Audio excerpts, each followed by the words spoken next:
अब जो next topic आता है आपका वो आता है एंट्रोपी एंड थर्मोडायनामिक प्रोबेबिलिटी का रिलेशनशिप। आपस में एक दूसरे से ये कैसे रिलेटेड है।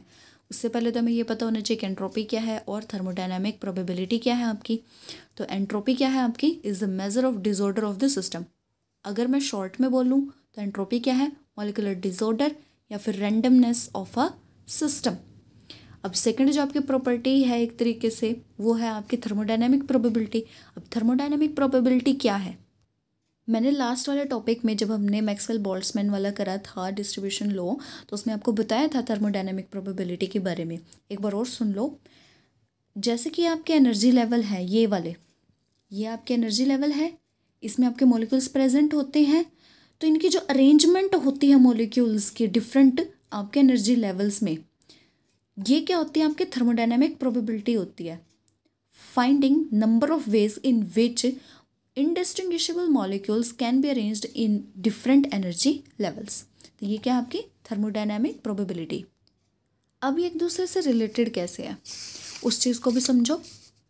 अभी मैं एंट्रोपी लेकर चल रही हूँ आपकी, तो एंट्रोपी में आपका किस तरह से थर्मोडायनामिक प्रोबेबिलिटी के साथ रिलेटेड है वो सुनो।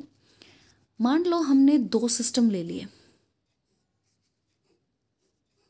Just for understanding. एक ये है जिसमें एंट्रोपी बहुत ज़्यादा है, मतलब मॉलिक्यूल रैंडमली इधर उधर घूम रहे हैं। एक है जिसमें एंट्रोपी बहुत कम है, एक तरीके से एक जगह सेटल डाउन हो चुके हैं। तो ये तो एंट्रोपी होगी, यहाँ पर रैंडमनेस बहुत ज़्यादा है, यहाँ पर बहुत कम है। तो अगर मैं थर्मोडायनामिक प्रोबेबिलिटी की बात करूँ तो वो क्या होगी, ये पता करना कि भाई आपका मॉलिक्यूल कौन से स्टेट में प्रेजेंट है, यहाँ है, यहाँ है, यहाँ है, उसकी एनर्जी लेवल क्या है, तो वो आपका पता करना, तो वो क्या होगी, थर्मोडायनामिक प्रोबेबिलिटी होगी आपकी। तो अगर मैं इस सिस्टम की बात करूँ तो यहाँ पर तो ज़ीरो ही होगी, ये वाली चीज़ें सिर्फ यहाँ पे होगी, मतलब कुछ एक एरिया में ही होगी। बट अगर मैं इस वाले सिस्टम में बात करूँ तो इसमें आपकी क्या है, रैंडमनेस बहुत ज़्यादा है। और मैं कहीं पर भी देखूं तो वहाँ पर आपका मॉलिक्यूल प्रेजेंट होगा। तो इसका मतलब क्या है, जैसे जैसे एंट्रोपी इंक्रीज होती है आपका थर्मोडायनामिक प्रोबेबिलिटी भी इंक्रीज होती है।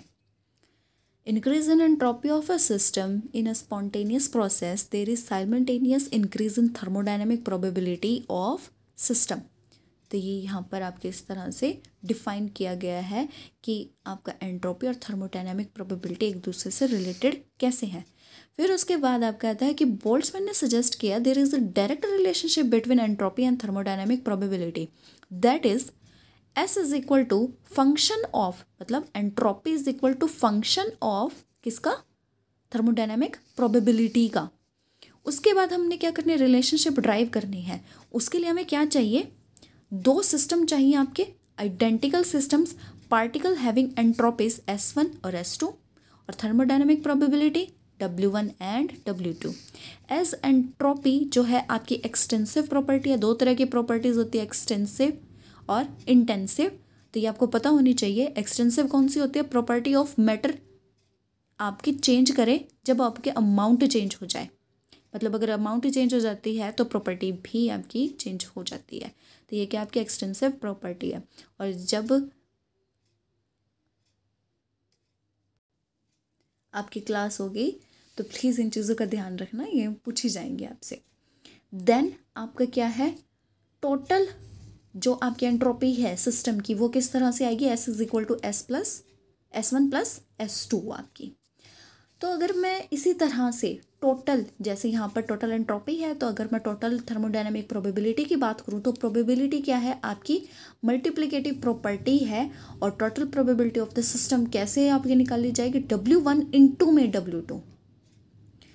उसके बाद आपके अगर मैं दो सेपरेट इंडिपेंडेंट सिस्टम्स की बात करूँ तो उनको डिफाइन किस तरह से किया जाएगा।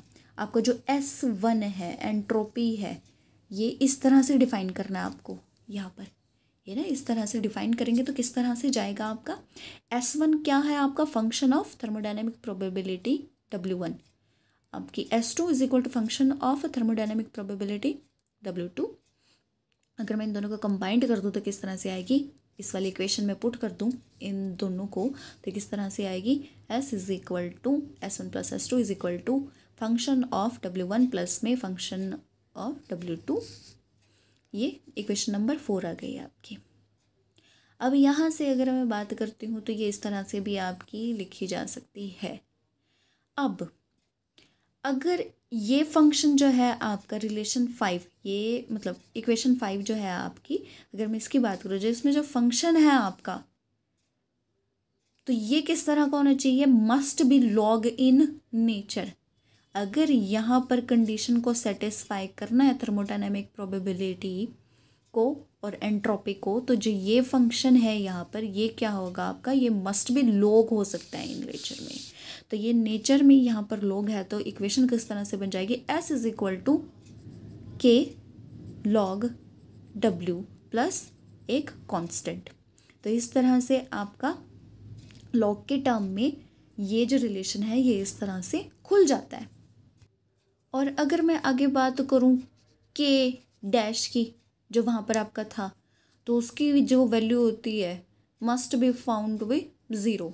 और ये किस तरह से एक्सप्लेन होगी, अगर जो हमारा क्रिस्टलाइन सॉलिड है जिसकी हम एंट्रोपी की बात कर रहे हैं, जिसके थर्मोडायनामिक प्रोबेबिलिटी की बात कर रहे हैं, अगर वो परफेक्टली क्रिस्टलाइन सॉलिड है एट 0 केल्विन पर, तो उसकी जो एंट्रोपी है वो क्या होगी आपकी, 0 होगी according to the third law of thermodynamics.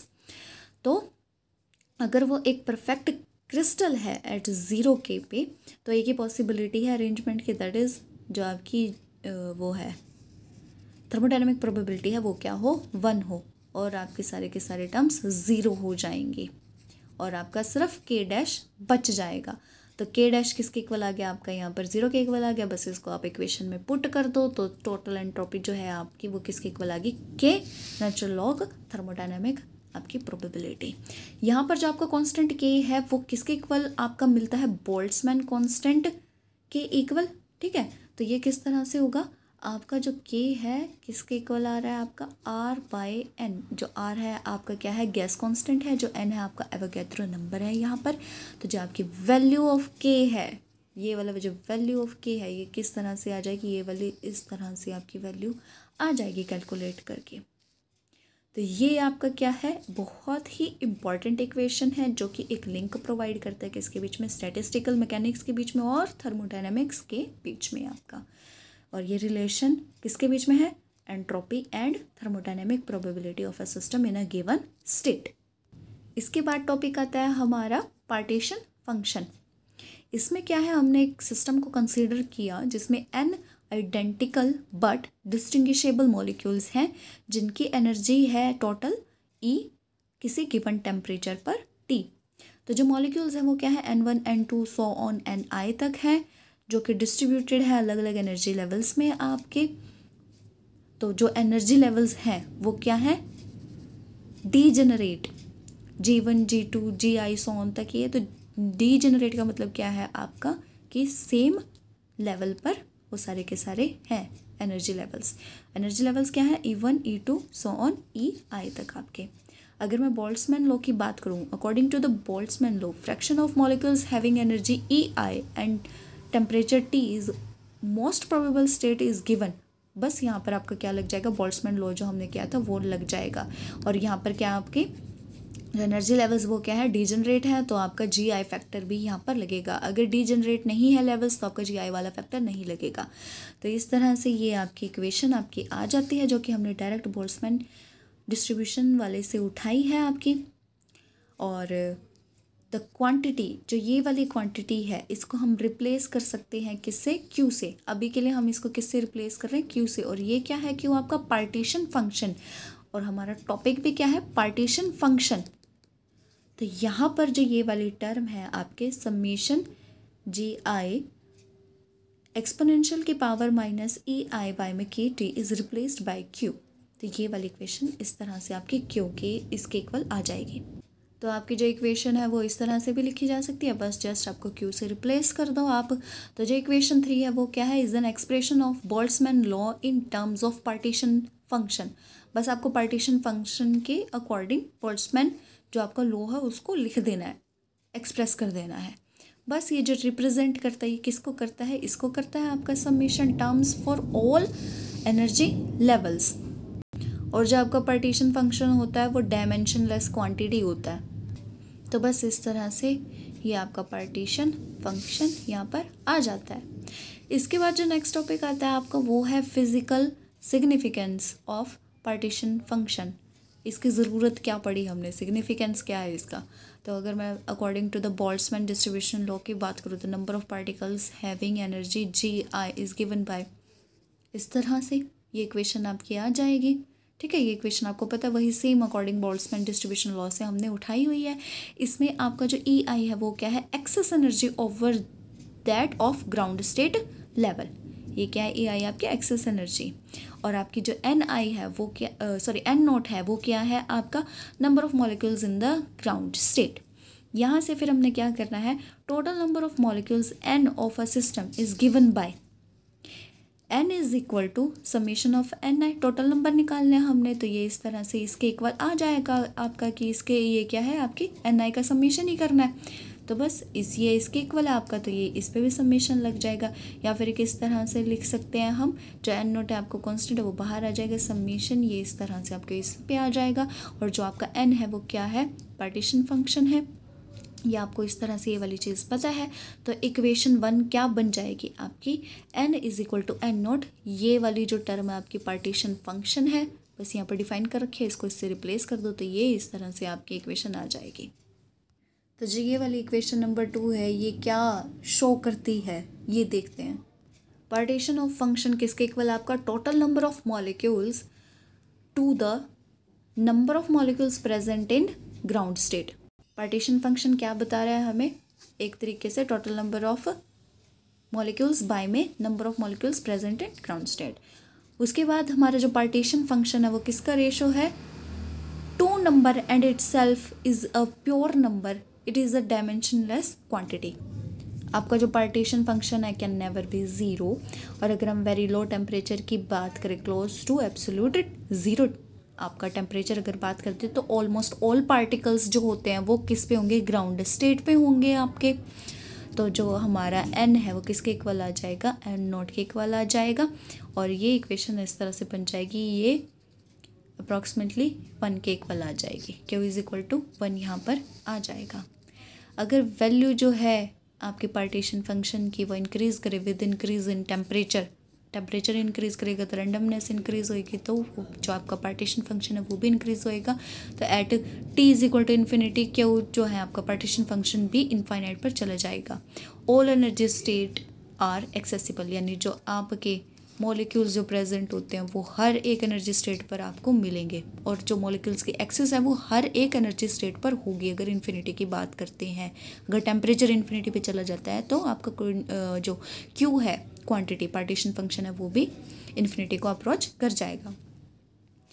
Value है जो Q की वो डिपेंड करती है किस पर, डीजेनरेसी पर। अगर हमारा जो G है वो लार्ज है तो हमारा जो पार्टीशन फंक्शन है वो भी क्या होगा, लार्ज होगा। Next, since probability is related with partition function, जो प्रोबेबिलिटी किससे रिलेटेड है, पार्टीशन फंक्शन से। तो लार्ज अगर हमारे टर्म होगी पार्टीशन फंक्शन की, दैट मीन्स प्रोबेबिलिटी क्या होगी आपकी, हाई होगी। The probability PI of a molecule to be present in an energy state EI is equal to, ये इस तरह से आपकी प्रोबेबिलिटी दी जा सकती है इसके अकॉर्डिंग। बस आपको क्या करना है, इस वाले टर्म को Q से रिप्लेस करना है, वही सेम चीज़।